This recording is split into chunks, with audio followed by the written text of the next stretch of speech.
যুদ্ধ নয়, কিন্তু দুজনের সম্পর্কে তীব্র উত্তেজনা। কাতার ও ইসরায়েলের মধ্যে নতুন করে শুরু হয়েছে স্নায়ুযুদ্ধ।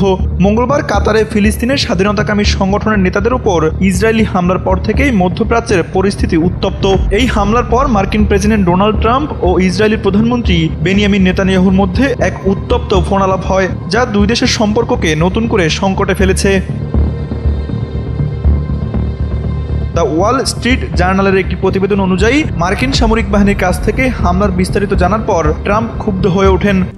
RICL TMX, যুগের পর যুগ স্থাপনা থাকে মজবুত। তিনি টেলিফোনে নেতানিয়াহুকে বলেন, কাতারে হামলা চালিয়ে আপনি নির্বুদ্ধিতার পরিচয় দিয়েছেন।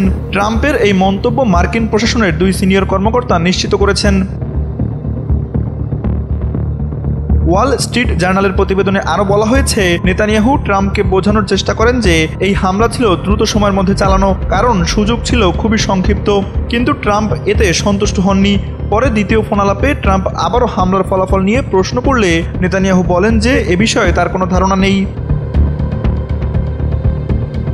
মার্কিন প্রশাসনের এক ঊর্ধ্বতন কর্মকর্তা বলেছেন, নেতানিয়াহুর উপর ট্রাম্প খুবই হতাশ, কারণ ইসরায়েলের এই পদক্ষেপের কারণে মধ্যপ্রাচ্যে যুক্তরাষ্ট্রের যে স্বার্থ রয়েছে তা ঝুঁকির মুখে পড়েছে।